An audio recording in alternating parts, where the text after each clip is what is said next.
My mom. Baywan. Baywan.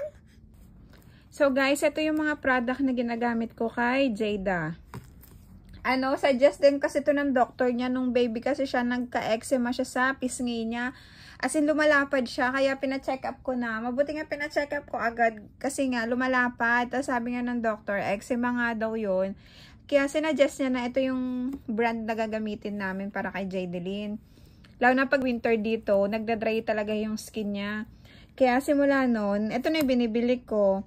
Pang matagalang gamit niya na rin pala yung mga gantong product kasi nga malalaking binibili ko para makatipid kami. Tapos ito nga yung shampoo niya at saka body wash niya kasi hair and body gel na to. Tapos ito naman ay pang lotion niya. Ang tagal niya din to nagagamit. Pag nag-open kasi ako ng mga gamit niya, nilalagyan ko ng date para na monitor ko kung gaano ba katagal nagtatagal yung lotion niya, yung shampoo niya. Ito, April 16, 2023 ko pa to na-open. Hanggang ngayon, meron pa. Pero konti na lang. So, almost 1 year din siyang nagamit. Kasi madami ding laman to. Tapos, ito naman, pang nap cream niya. Pang bam-bam niya. Pero, minsan niya lang din to nagagamit kasi nga, hindi naman kami laging nagwa-wipes, lalo na nung baby siya. Kapag nasa labas na kami, saka kami gumagamit ng wipes. Pero kapag nasa bahay kami, gamit ko ay cotton, tapos nilalagyan ko lang ng tubig. Tapos yung panguhugas ko sa kanya. Tapos, eto naman, Mustela si Castella, ang gamit ko. Kapag may mga kagat-kagat siya ng lamok, o kaya may konting rashes siya. Tapos, eto namang Mustela sunscreen, ay maganda talaga to. Lalo na lagi kami nagpa-park ni baby kapag summer dito. Grabe din talaga mag-summer dito sa Taiwan. Mainit din talaga. Kaya kailangan niya talaga ng protection. Kaya nagsa-sunscreen siya. Tapos ito yung pinakagusto ko talagang product ng Mustela, yung facial cream nila. Lalo kapag winter dito. Kasi nga, naiiwasan yung pagdadry ng mukha ni baby. Gawa ng sobrang lamig. Kaya ito, kapag winter dito, twice a day ko siyang ina-apply. Pagkatapos niya maligo, tapos sa gabi naman bago kami matulog. Tapos kapag summer naman, once a day ko lang 'to ina-apply after niya lang maligo. Ayan. Guys, ito hindi ko nakita, tinago pala ni baby. Ito yung gamit ko din sa kanya bago kami matulog.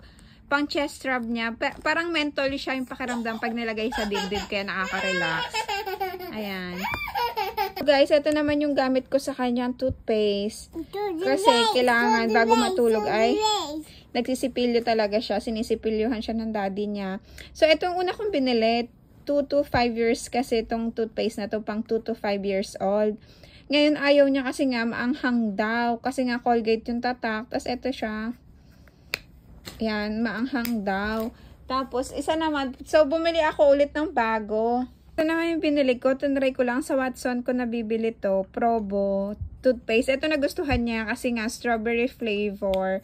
Ayun, nagustuhan naman niya. Tapos ito yung toothbrush niya. Kasi it's a must talaga na sipiluhan siya before matulog. Tapos, after niya mag-toothbrush, ay pina-floss ko yung ngipin niya kasi nga, sabi ng doktor na laging i-floss daw yung ngipin niya. Kasi nga, may mga particles sa mga pagkain na hindi nakukuha ng simpleng sipilyo lang. So, ito yung itsura ng pang-kids na floss nila. Nabili ko to dun sa may clinic ng dentist niya. Ngayon, every 6 months yung fluoride ni baby, apply ng fluoride sa ngipin niya.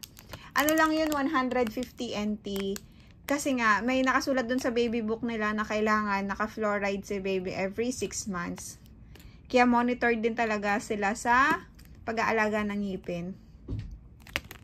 Ayan, busy-busy siya. So, hanggang dito na lang. Bye-bye!